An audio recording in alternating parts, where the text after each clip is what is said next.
breaking through generational hedges and its internal voice.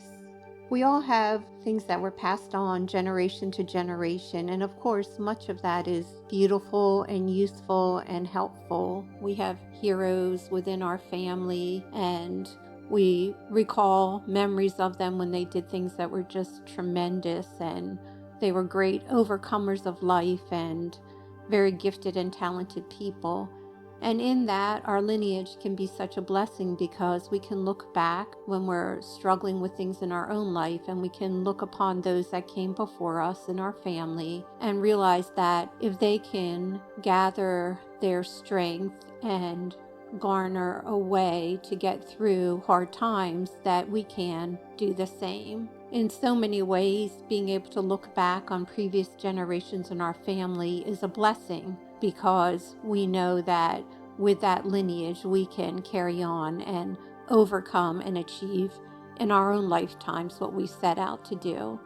And that truly is something beautiful. And I hope that there are people within your family lineage that have spurred you on in your own life in those moments when you were at a crossroad and you had to make decisions, and you recalled someone in your family that had overcome much, and that was enough to give you the boost to continue on in the direction that you needed to go. Also, generation to generation, much is passed on that is not helpful, and that is what I refer to as generational hedges. Generational hedges are patterns that repeat in our lineage, and that oftentimes are the sticking points in our own life where we feel that we just can't get past certain hurdles. I've experienced this in my own life, and it's something that I continue to work my way through, which is why I wanted to share this message in the hopes that it would help you in your life also. Of course, we hope that what is passed on from generation to generation is something that is helpful, but when it is not, and we start to recognize that within ourselves, I actually think it's a good thing. It's good because we have the opportunity to make a change within ourselves and our lives that will not only affect others within our family in the generations to come, but affect our communities and society as a greater whole. Generational hedges come up in the pattern of something that occurs in our life that we just seem to be stumped by, something that repeats, something that is a hurdle we just don't seem to be able to get past. The reason that these generational hedges are so powerful, or at least seemingly so until we recognize them, is because there's been so much energy and so much belief put toward those generational hedges. And although, of course, we hope that those who raised us, our parents or grandparents and people in our community, we hope that their intent for us was for the good, a lot of what we are taught is often taught out of fear from previous generations.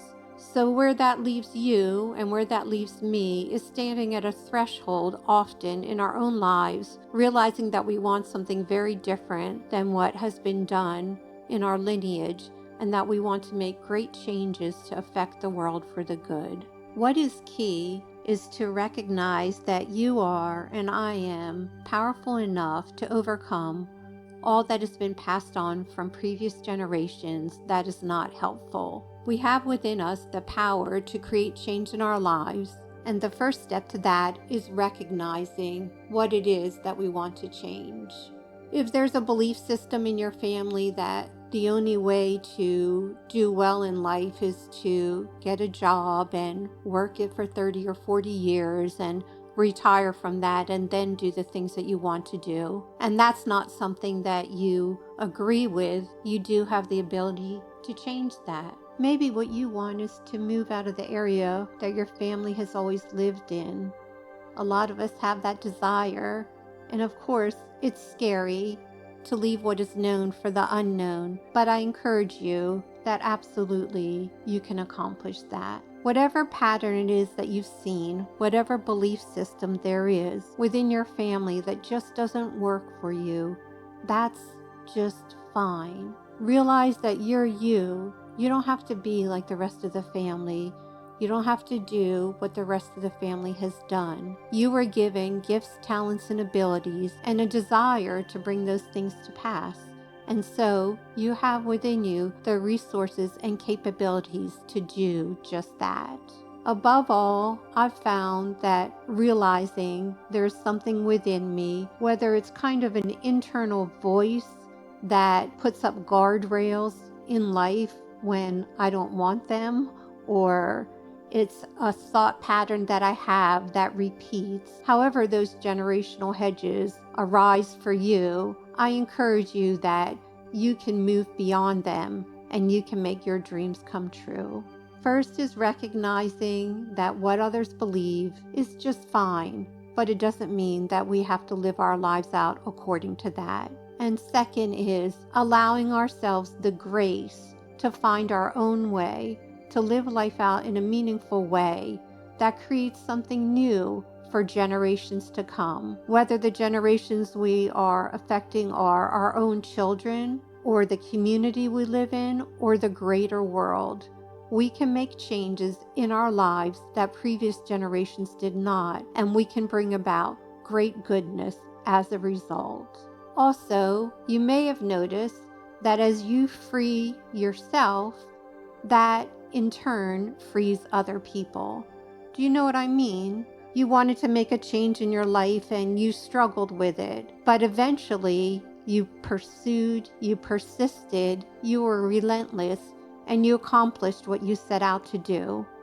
And whether you realize it or not, others are watching, others are taking in your actions, your energy, and they see what you're doing, and that empowers them to follow their dreams.